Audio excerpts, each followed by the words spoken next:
யாரும் கேட்கறதுக்கு ஆள் இல்லைன்னா என்ன வேணா செய்வானா இவன்? பெரிய வசாரா இவன்? இல்லங்க போடுறா இவனை.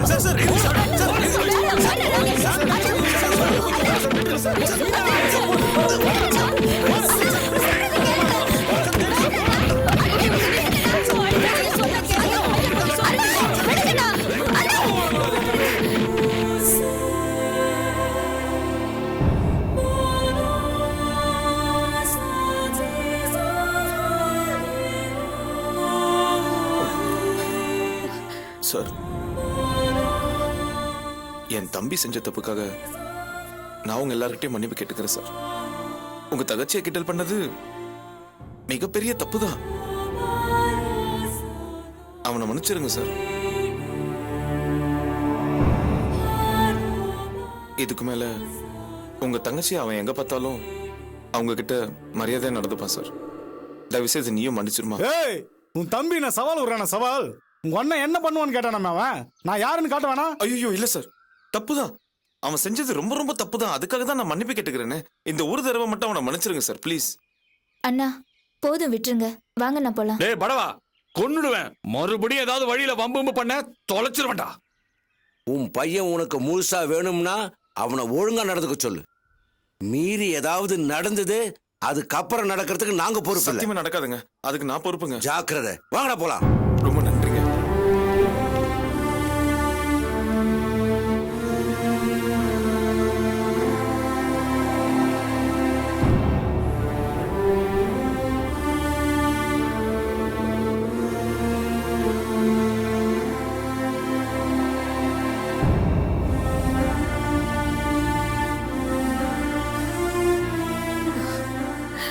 பாவிங்க, இவன் பண்ண தப்புக்காக பொண்ணு இப்படி போட்டு அடிச்சிட்டாங்க.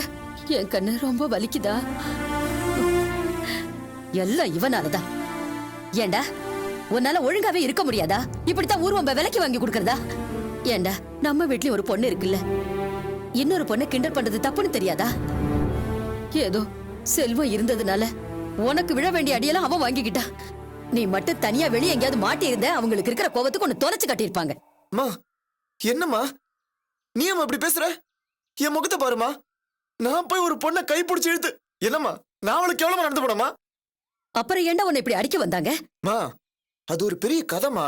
என்னடா? அந்த மூர்த்தி இருக்கால, மூர்த்தி என் ஃப்ரெண்டு, அவனை இந்த பொண்ணு துரத்தி லவ் பண்ணாமா. அத நம்பி பாவம் மூர்த்தி இவனை லவ் பண்ண ஆரம்பிச்சிட்டான். இவனை லவ் பண்ணிட்டு இருக்கும் போது அந்த பொண்ணு படிக்கிற இடத்துல வேற ஒருத்தருக்கு ரூட்டு போட்டா. அடிப்பாவி. பாவிதான்.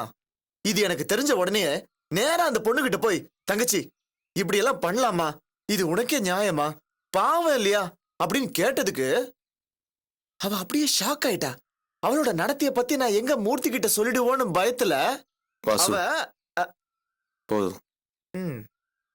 இனிமேலாவது இந்த நியாய அந்நியத்துல எல்லாம் நீ தலையிடாத. நீ உண்டுவோம் வேலை உண்டுன்று புரியுதா? இத பாரு, எவ்வளவு எப்படியோ போன நமக்கு என்ன வாசு? நமக்கு எதுக்கு தேவையில்லாத வம்பெல்லாம்? அவங்களையெல்லாம் பார்த்தா ரொம்ப முரடன்களா இருக்காங்க. இனிமே அந்த பொண்ணு விஷயத்துல தலையிடாத. நீங்க போங்க. எனக்கு என்ன அண்ணா, நாட்டுல பொண்ணுங்க இப்படி எல்லாம் இருப்பாங்களான்னு எனக்கு ஆச்சரியமா இருக்குண்ணா. எனக்கும் ஆச்சரியமா தான் இருக்கு. உன்னை பார்த்து. ஏன்னா நீ ஏதோ வேலை விஷயமா தினமும் வெளில போயிட்டு வரேன்னு நான் நினைச்சிட்டு இருந்தேன். ஆனா இப்படி ஒரு பொண்ணு கிண்டல் பண்ற அளவுக்கு கேவலமா இருப்பேன்னு நான் எதிர்பார்க்கவே இல்லை. நீ என்ன? போதும் வாசு, இவங்கெல்லாம் வீட்டுக்கு வரதுக்கு முன்னாடியே நீ அந்த பொண்ணை கிண்டல் பண்ணது, அவ பயந்து அழுதுட்டு ஓடுனது, எல்லா தகவலும் எனக்கு வந்துருச்சு. நான் வீட்டுக்கு வந்த பொண்ணு தூங்கிட்டு இருந்தேன். சரி இப்போ கேட்க வேண்டாம், கொஞ்சம் விட்டு பிடிப்போன்னு நினைச்சேன். அதுக்குள்ள பிரச்சனையை வீடு தேடி வந்துருச்சு. வாசு, காசு பண்ண பொண்ண கூட வாழ்ந்துடலாம்ப்பா. ஆனா மான மரியாதை போச்சுன்னா பெருசா உனக்கு அட்வைஸ் பண்ற மட்டும் நினைச்சிடாத. ஆனா நமக்கும் ஒரு தங்கச்சி இருக்கா, மறந்துடாத வாசு. ஆமா, பெருசா அட்வைஸ் பண்ண வந்துட்டார். சொன்னா கேக்குவா போற?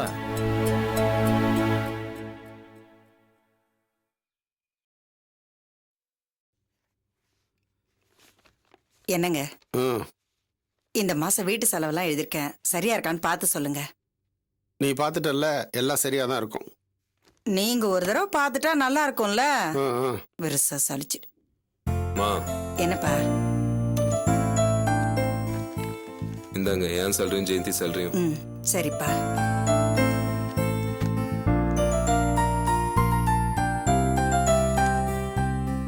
அர்ச்சனா, என்னண்ணே? குளிக்க சுடு தண்ணி ரெடியாமா? இப்பதான் நான் வச்சேன், ஏதோ ஆயிடும். சரிம்மா. அம்மா இந்தாங்கம்மா, டைம் ஆச்சு, மாத்திரை போட்டுக்கோங்க. யார் எந்த வேலையை மறந்தாலும் நீ எனக்கு மாத்திரை கொடுக்கறத மறந்துடாத. நீ எனக்கு கரெக்டா கொடுக்கலன்னா நான் அவ்வளவுதான். இந்தாங்கம்மா, இதுல ஒரு 1000 ரூபாய் கம்மியா இருக்கு. என் செலவுக்கு எடுத்திருக்கேன். எதுக்கு? ஆபீஸ்ல ஃப்ரெண்டுக்கு கல்யாணம், கிஃப்ட் பண்றதுக்காக ஆளாளுக்கு பணம் கொடுத்தாங்க. நானும் ஒரு 1000 ரூபாய் கொடுத்தேன். 1000 ரூபாய் கொடுத்தியா? யார கேட்டு கொடுத்த? சம்பாதிக்கிறது நான் யார கேட்கணும்? சிவகாமி, அவதான் கல்யாணத்துக்கு கொடுத்துட்டேன்னு சொல்றாள்ல, விட. அட என்னங்க நீங்க? பால்காரனுக்கு, மளிகைக்காரனுக்கு, கேஸ்காரனுக்கு, அதுக்கு இதுக்குன்னு அவங்களுக்கு யாருங்க பதில் சொல்லுவாங்க? இவ சொலைய 1000 ரூபாய் தூக்கி கொடுத்துருக்கா. இப்ப நான் என்ன ஊதாரித்தனமா செலவு பண்ணிட்டேன்னு கத்திட்டு இருக்கீங்க? ஃப்ரெண்டோட கல்யாணத்துக்கு தானே கிஃப்ட் பண்ணிருக்கேன். ஃப்ரெண்டு கல்யாணம்னா 50 100 மொய் எழுத வேண்டியதானே? அதை விட்டுட்டு 1000 ரூபாய் தூக்கி கொடுத்துருக்க. நீ என்ன பெரிய மகாராணியா? இந்த வீட்டோட நிலைமை என்னன்னு தெரியுமா உனக்கு? இத நிக்கிறாளே, இவ்வளவு ஒருத்தங்கிட்ட புடிச்சு கொடுக்கணும். அதுக்கப்புறம் நீங்க 2 பேர் இருக்கீங்க, உங்களுக்கு கல்யாணம் காட்சி இதெல்லாம் பண்ண வேண்டாமா? இதுக்கெல்லாம் பணத்துக்கு நான் எங்க போவேன்? அதுக்கெல்லாம் சிறுக சிறுக சேர்த்தா தானே. என்கிட்ட பணம் வாங்கிதான் இவ கல்யாணத்துக்கு சேர்த்து வைக்கிறீங்களா? நல்லா இருக்கே உங்க நியாயம். ஆமா, இவளோட கல்யாணத்துக்கு இது வரைக்கும் எவ்வளவு பணம் கொடுத்து வச்சிருக்கா உங்ககிட்ட? இவ கல்யாணத்துக்கும் நான் தான் சம்பாதிச்சு வந்து கொட்டணுமா? ஏன் என்ன தப்பு? 15 வயசுல இருந்து உங்க எல்லாருக்காகவும் சமைச்சு கொட்டுறான்ல, செஞ்சா என்ன குறைஞ்சு போயிடும்? அம்மா இங்க பாருமா. காவியா, நீ உள்ள போ, நான் அவகிட்ட பேசிக்கிறேன். நில்லடி அம்மா. ஒழுங்கு மரியாதையா 1000 ரூபாய் பணத்தை எண்ணி வச்சுட்டு போ. அதான் செலவாயிடுச்சுன்னு சொல்றேன்ல, அப்புறம் எங்க இருந்து கொடுக்கறது? ஏன் மாசம் மாசம் உன் தனிப்பட்ட செலவுக்குன்னு பணத்தை எடுத்து வச்சுக்கிறல்ல, அதுல இருந்து எடுத்து கொடு.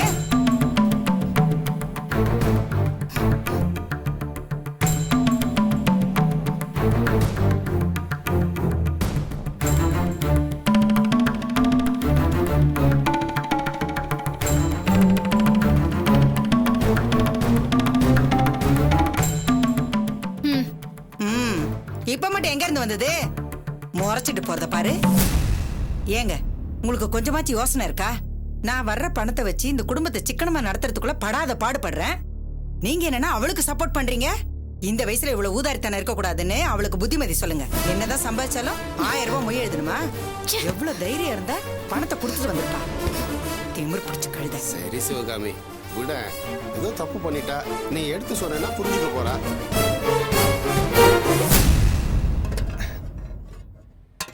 டே நந்தா, டீ சொல்ற. வடை என்ன? எனக்கு வேணா, உனக்கு வேணா சொல்லிக்க போ. ஹலோ, மெக்கானிக் செல்வம் இருக்காரா? ஆமா, நான் செல்வம் தான் பேசுறேன். லிப்ரா ஏஜென்சி ராமலிங்கம் பேசுறேன். சொல்லுங்க சார். என் வண்டி ரிப்பேர் ஆயிடுச்சு, கொஞ்சம் வந்து பார்த்து கொடுக்க முடியுமா? எங்க சார்? அண்ணா நகர்ல இருக்கு. ஐயோ சார், மன்னிச்சிருங்க சார், அது ரொம்ப தூரம். எனக்கு ஷெட்ல நிறைய வேலை இருக்கு. நீங்க வண்டி கொண்டு வந்து இங்க விட்டீங்கன்னா நான் ரெடி பண்ணி கொடுத்துறேன் சார். இல்லப்பா, வண்டி ஸ்டார்ட் ஆகலப்பா, அதனால தான் சொல்றேன். அன்பு சொன்னதுனால தான் உனக்கே ஃபோன் பண்ணேன். சார், என்ன சார் திடீர்னு அன்பண்ண பேரை சொல்லி தர்ம சங்கடம் நிலைமை கொண்டு வந்துட்டீங்க. சரி சார், உங்க அட்ரஸ் கொடுங்க. நான் வரலன்னா அன்பண்ண கோச்சுப்பாரு. நம்பர் 14 நேரு தெரு, அண்ணா நகர். அங்கிருந்து எப்படி சார் போனா? அண்ணா நகர்ல இருந்து நேரா வந்தீங்கன்னா 3வது லெஃப்ட். லெஃப்ட் எடுத்தீங்கன்னா லெஃப்ட் போய் பக்கத்துலயே ஒரு கோவில் இருக்கு. கோயில் பக்கத்துல. அந்த கோவிலுக்கு ரைட் எடுத்துக்கோ. சரி சார். அண்ணா டீனா? சரி சார், நான் வந்துடுறேன். எனக்கு வேணாண்டா, நீயே சாப்பிடு. அண்ணா நகர் வரைக்கும் போக வேண்டியிருக்கு, நான் வர வரைக்கும் பார்த்து. சரிண்ணா. கடவுளே, நான் ஆசைப்பட்ட மாதிரி என் மகளுக்கு ஒரு நல்ல இடத்துல வரணும் அமைச்சு கொடுத்து என் மனசை நிறைய வச்சுட்ட சாமி. அதே மாதிரி இந்த கல்யாணத்தை நல்லபடியா முடிச்சு கொடுத்துட்டேன்னா நான் உனக்கு பால் அபிஷேகம் பண்ணி வஸ்திரம் சாத்திரையா.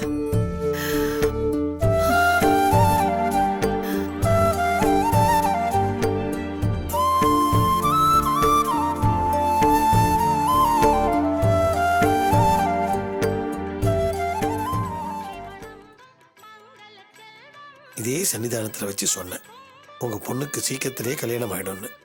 இப்போ எல்லாம் நல்லபடியா அமைஞ்சிருத்தோம். எல்லாம் அம்பாளோட அனுகிரகத்தால உன்னுடைய வாழ்க்கையில சீரும் சிறப்புமா எல்லாம் அமோகமா நடக்கும். எல்லாம் உங்க ஆசீர்வாதம் அப்படியே பலிக்கிட்டு சாமி. நல்லா இருமா.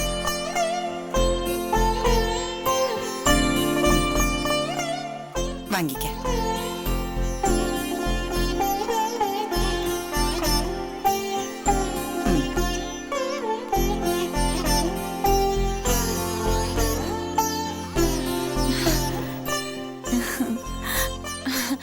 மல்லிகா, வாமா மல்லிகா, எப்படி இருக்க?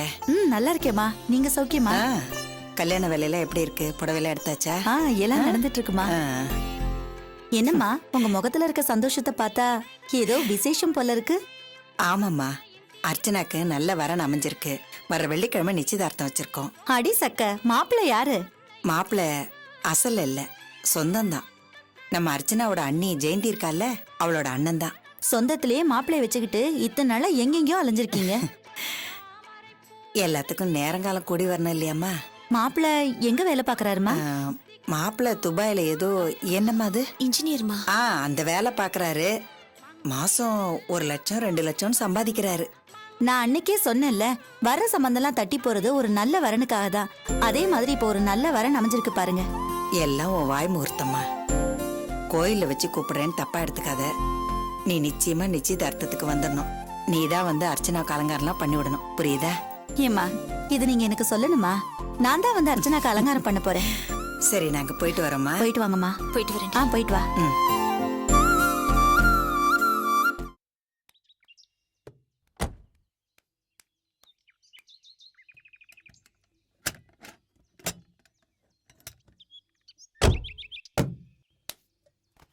என்ன சார், வண்டி எப்பதான் சர்வீஸ் பண்ணிருக்கீங்க போல இருக்கு? ஆமா, 3 மாசம் ஆச்சு. ஒரு மெக்கானிக் இருந்துட்டு இன்னொரு மெக்கானிக் பத்தி சொல்றது நாகரிகம் இல்ல. இருந்தாலும் சொல்லாம இருக்க முடியல. சொல்லு, உண்மையை சொல்லு. வண்டியை சரியா சர்வீஸ் பண்ணல சார். இப்போதைக்கு ரன்னிங் கண்டிஷன்ல தான் இருக்குது. நீங்க ஃப்ரீயா இருக்கும்போது கொண்டு வந்து என் ஷெட்ல விட்டீங்கன்னா நான் ஒரு வாட்டி சர்வீஸ் பண்ணுவேன். அதுக்கப்புறம் இந்த பிரச்சனையும் வராது. ஒரு 2 நாள் கழிச்சு கொண்டு வந்து விட்டுறேன். நீ நல்லா பார்த்து சர்வீஸ் பண்ணிடு. சரி, இப்போ எவ்வளோ தரணும்?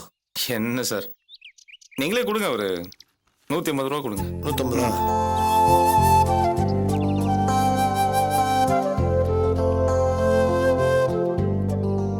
சரிங்க. கை ரொம்ப அழுக்கா இருக்கு, கை கழுவணும். இந்த சைட்ல போனீங்கன்னா குழா இருக்கு, கழுவிக்கோ.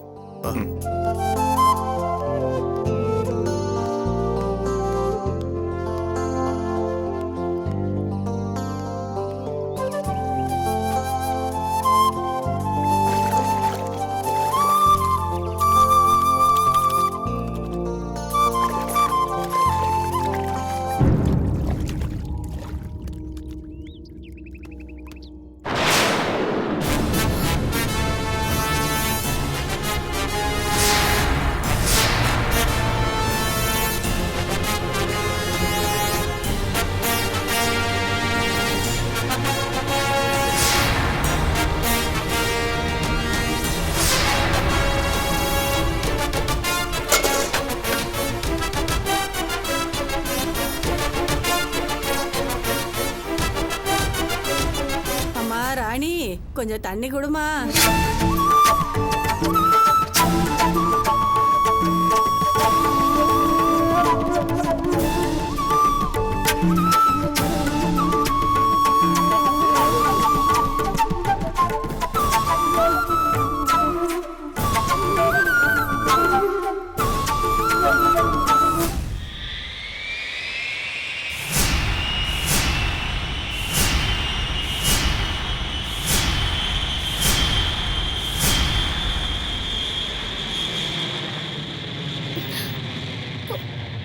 எத்தனை நாளா நடக்குது? ஃப்ரெண்ட்ஸோட படிக்க போற, ஸ்பெஷல் கிளாஸ்னு போய் சொல்லிட்டு வந்து இந்த வேலை எத்தனை நாளா நடக்குது? கேக்குறல, பதில் சொல்லு. 1 வாரமா. பெருமையா சொல்லிக்கோமா. என்ன நீ வீட்டுக்கு பெரிய மனுஷி இல்ல, இப்ப வெளில போய் சம்பாதிக்க ஆரம்பிச்சிட்ட. அப்போ உன்னை பொறுத்த வரைக்கும் இனிமே நாங்க எல்லாருமே வீட்டுல உட்காந்து நிம்மதியா ரெஸ்ட் எடுக்கலாம், அப்படிதானே? இல்லனா நான் பேசாதம்மா. நீ நம்ம வீட்டோட கடைசி பொண்ணுமா, எல்லாருக்கும் செல்லும். நீ வெளியில போய் சம்பாரிச்சு கொடுக்குற அளவுக்கு வீட்டு நிலைமை அவ்வளவு மோசமா போயிருச்சா? ஏம்மா, இத்தனை நாளா சம்பாரிச்சு கொடுத்த இந்த அண்ணன் செத்தா போயிட்டு? ஐயோ, என்ன வார்த்தை சொல்றீங்க? பின்னமா சம்பந்தம் இல்லாத இடத்துல ஒரு பெட் பணம் கையுமா பார்க்கும்போது அப்படியே உயிரே போயிடுச்சு தெரியுமா? யார் கொடுத்த யோசனை இது? இனிமே எனக்கு எவன் தேவன் தேவையில்லைன்னு நீயே சொந்த கால நிக்கணும்னு முடிவு பண்ணிட்டியா? வாயை திறந்து பேசுமா. ஏன் நாளைக்கே இந்த அண்ணன் நம்மளுக்கு எந்த நல்லது கெட்டதும் செய்ய மாட்டாருங்கிற அவநம்பிக்கையில நீயே உனக்கு சேர்த்து வைக்க ஆரம்பிச்சிட்டியா? அப்படியெல்லாம் இல்லைண்ணே. அப்புறம் ஏன் இந்த வேலை? அது புதுசா ஒரு கம்ப்யூட்டர் கோர்ஸ் சேர்ந்திருக்கேண்ணே. மாசம் 1000 ரூபாய் ஃபீஸு, அதுவும் 10 மாச கோர்ஸு. அந்த ஃபீஸு உங்ககிட்ட கேட்கறதுக்கு தயக்கமா இருந்தது. அதான் நானே வேலை பார்த்து சம்பாதிக்கலாம்னு முடிவு பண்ணிட்டீங்க இல்ல? ஏமா என்கிட்ட கேட்கறதுக்கு உனக்கு என்னமா தயக்கம்? இல்ல நீ கேட்ட என்னைக்காவது நான் இல்லைன்னு சொல்லியிருக்கேனா? நீங்க சொல்ல மாட்டீங்கண்ணா, ஆனா எனக்கு தயக்கமா இருந்துச்சு. 5 பேர் இருக்கு நம்ம வீட்ல. நீங்க ஒருத்தர் தான் சம்பாதிக்கிறீங்க. மொத்த குடும்ப பாரத்தையும் நீங்க ஒருத்தரே சுமக்குறீங்க. உங்க பாரத்தை ஷேர் பண்ணிக்க வேண்டிய அப்பாவும் சின்னண்ணாவும் பொறுப்பு இல்லாம சுத்திட்டு இருக்காங்க. இந்த நிலைமையில நானும் உங்களுக்கு பாரமா இருக்க வேணாம் தான் இந்த வேலைக்கு சேர்ந்தேன். மாசம் 1000 ரூபாய் கொடுக்குறாங்க. காலையில 1 மணி நேரம், சாயந்தரம் 1 மணி நேரம். இந்த வேலையில எனக்கு எந்த கஷ்டமும் இல்லைண்ணே. அதான். பைத்தியமாமா நீ? குடும்ப சுமலாம் எனக்கு பாரம்னு உனக்கு யார் சொன்னது? அது என்னோட கடமைமா. அதை நான் அனுபவிச்சு சந்தோஷமா தான் செஞ்சுட்டு இருக்கேன். இது பாரு ராணி, நம்ம வீட்டை பொறுத்த வரைக்கும் கஷ்டப்பட்டு சம்பாதிக்க வேண்டியது என்னோட வேலை, சந்தோஷமா இருக்க வேண்டியது உங்களோட வேலை. நீ நல்லா படிச்சு ஒரு நல்ல வேலைக்கு போகணும். உன்னோட கவனம் எல்லாம் அதுல மட்டும்தான் இருக்கணும். ராணி, உன்னையும் வாசுவையும் ஒரு நல்ல நிலைமைக்கு கொண்டு வரணுங்கிறதுக்காக தான் நான் கஷ்டப்பட்டு உழைச்சிட்டு இருக்கேன். அதை புரிஞ்சுக்காம நீயா ஏதாவது ஒரு வேலையை செஞ்சு தேவையில்லாம வேதனை படுத்தாதம்மா. இப்ப என்னம்மா, 1000 ரூபாய் தானே? தினமும் 1 மணி நேரம் ஷெட்ல நான் ஜாஸ்தி வேலை செஞ்சேன்னா அந்த காசை சம்பாரிச்சு போறேன். அதுக்காக நீ கண்ணத்துல வேலை செய்யணும்னு அவசியமே இல்லம்மா. ராணி, உன்னை படிக்க வைக்க வேண்டியது என்னோட கடமை, ஒழுங்கா படிக்க வேண்டியது உன்னோட கடமை. நீ அதை மட்டும் சரியா செய், அது போதும். இதுக்கு மேல இந்த மாதிரி காரியத்தெல்லாம் செய்ய மாட்டேன்னு எனக்கு சத்தியம் பண்ணி கொடு.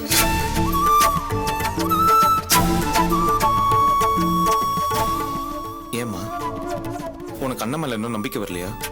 ஐயோ என்ன, சத்தியமா இனிமே வேலைக்கு போக மாட்டானே. என்ன மன்னிச்சிருங்க அண்ணே.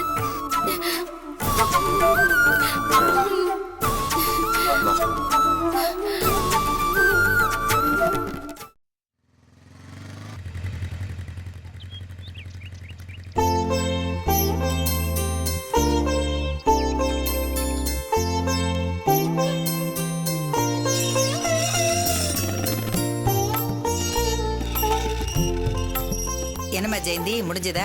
முடிஞ்சிருச்சு அத்தை. செவந்துருச்சுமா, பாத்து எடு, கருகிடும் என்ன. நீ போய் மடமட ரெடி ஆகுமா? இல்ல வர நேரமாச்சுல. நான் பாத்துக்கிறேன், நீங்க வேற வேலையை பாருங்க. எல்லாம் வாங்கிட்டு வந்துட்டியா? எல்லாம் வாங்கிட்டோமா. அம்மா ஹோட்டல்ல இருந்து சாப்பாடு மட்டும் வரணும். ஐயோ, ஒரு எட்டு போய் பாத்துட்டு வந்துருப்பா. மாப்பிள்ளை வீட்டுக்காரங்களா வர நேரம் ஆயிடுச்சுல, சீக்கிரம்.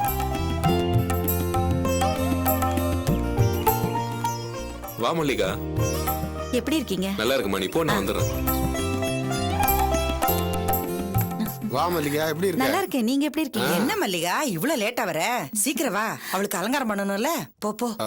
நான் என்ன ஏங்க, சொல்லிட்டு இருந்தேன்? நீங்க என்ன இப்படியே பேசிட்டு உட்காந்துருக்கீங்க? ஜமக்காலம் எல்லாம் போடணும்ல. போய் சோஃபாலாம் அந்த பக்கம் போடுங்க, போங்க. போட்டா போகுது. தோணுதுன்னு பேசிக்கிட்டு. பிரியா, ஐயோ, அங்க என்ன வேலை நடந்துகிட்டு இருக்கு? இங்க உட்காந்து வெட்டியா விளையாடிட்டு மாப்பிள்ளை வீட்டுக்காரங்களா வர நேரமா சேர்ந்துருக்கீங்க. முடிய போகுது, இதோ வந்துடுறோம். ஐயோ, அவங்க எல்லாம் வந்துருவாங்கடி, எழுந்திருக்கடி. நாங்க தான் ரெடி ஆயிட்டோம்ல, அப்புறம் என்ன? உங்களை யாரு ஊருக்கு முன்னாடி முந்திரி கொட்டை மாதிரி ரெடியா சொன்னது? நல்ல கதையா இருக்கு. இருந்து எங்க அக்காவுக்கு ஒரு நிச்சயதார்த்தம் நடக்குது. நாங்க ரெடி ஆகணும்னு எங்களுக்கு ஆர்வம் இருக்காதா? உங்க ஆர்வம் எல்லாம் இருக்கட்டும். பாவம் ஜெயந்தி தனியா சமைக்கட்டுல வேலை பார்த்துட்டு இருக்கா. கொஞ்சம் கூட மாட வேலை செய்யுங்க, போங்க. எக்ஸ்கியூஸ் மீ, எங்களுக்கு மேக்கப் போடுறதுல மட்டும்தான் ஆர்வம், வேலை பாக்குறதுல கிடையாது. நீ கிளம்பு. நான் போறேன். மறுபடியும் உட்காந்து விளையாடுங்க, எல்லாத்தையும் தூக்கி வெளியே போட்டுருவாங்க. வருவோம், போ. வந்து சேருங்கடி சீக்கிரம். வரலன்னா அவ்வளவுதான். ஐயோ, குரங்கு நீதான். ஏய், அம்மா கோயில் பட்டி வீரலட்சுமி ஆயிடும். வா போலாம். ஏய், வந்தீங்களா இல்லையா? வந்துட்டேன். ஏய், நான் தான் ஜெயிச்சேன். ஹாய் குட்டி, என்னடா தங்கம்? கல்யாணம்னா என்ன? கல்யாணம்னா கழுத்துல தாலி கட்டுறது. யார் கட்டுவாங்க? மாப்பிள்ளை. அப்ப எனக்கு கல்யாணம்?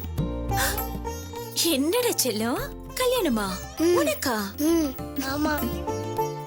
நீ இப்பெல்லாம் கல்யாணம் பண்ணக்கூடாது. அதுக்கு இன்னும் 18 வருஷம் இருக்கு. எனக்கு வேணும், இப்பவே வேணும். உனக்கு எதுக்குடா இப்ப கல்யாணம்?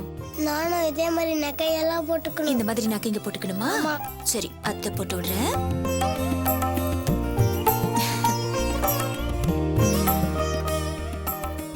ஐ, அழகா இருக்கே என் செல்லம். நல்லா இருக்கா? பிடிச்சிருக்கா யாம குட்டிக்கு?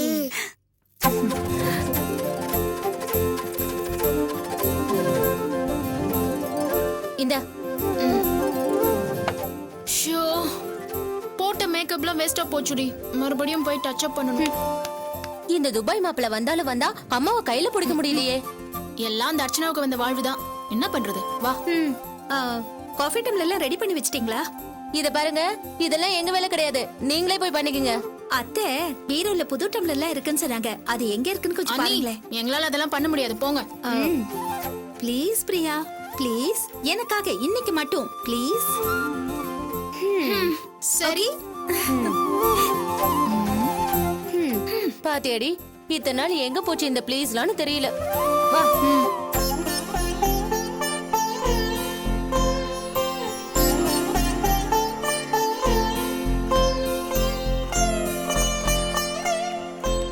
ஒரு நிமிஷம் இருங்க. வாங்க வாங்க வாங்க வாங்க, உள்ள போங்க. சிவகாமி, எல்லாரும் வந்துகிட்டு இருக்காங்க பாருமா. வந்துட்டேங்க. வாங்க வாங்க. ஏன் இவ்வளவு லேட்டு? இல்ல, முன்னாடியே வரலாம்னு நினைச்சேன். அதுக்குள்ள வீட்ல வந்துட்டாங்க. அவங்களையும் கூட்டிட்டு வந்திருக்க வேண்டியதானே? குழந்தைங்க எல்லாம் வந்துட்டாங்க. அதனாலதான் அவரால வர முடியல. சரி இருங்க, காஃபி கொண்டு வரேன். பரவாயில்லைங்க. அப்புறம் எல்லா வேலையும் முடிச்சிட்டீங்க? இல்ல, எல்லா வேலையும் முடிஞ்சாச்சு. மாப்பிள்ளை வீட்டுக்காரங்க வர வேண்டியதான் பாக்கி. உன்னை யாரோ என்னென்னமோ சொன்னாங்க. ஆனா நீ நினைச்ச மாதிரி உன் பொண்ணுக்கு மாப்பிள்ளை கிடைச்சிருச்சு. எங்க அதை விட ஒருபடி மேல இல்ல. துபாய் மாப்பிள்ளைன்னா சும்மாவா? நாங்க கூட உங்களை ரொம்ப பேராசை பிடிச்சவங்க நினைச்சோம். ஆனா நீங்க நினைச்சது சாதிச்சிட்டீங்க. அதை சாதிக்கிறதுக்கு நான் பட்ட கஷ்டமும் நஷ்டமும் எனக்கு தாங்க தெரியும். நான் போகாத கோயில் இல்ல, வேண்டாத தெய்வம் இல்ல. அந்த 2 பொண்ணுங்களை பத்தி கவலை இல்ல, அவளுங்க நல்லா படிச்சவளுங்க. ஆனா இவளுக்கு எப்படியோ என்னமோ நினைச்சிட்டு இருந்தேன். என் மருமகதான் அவ அண்ணனையே கூட்டிட்டு வந்தா. இந்த புண்ணியமெல்லாம் அவளதான் போய் சேரும்.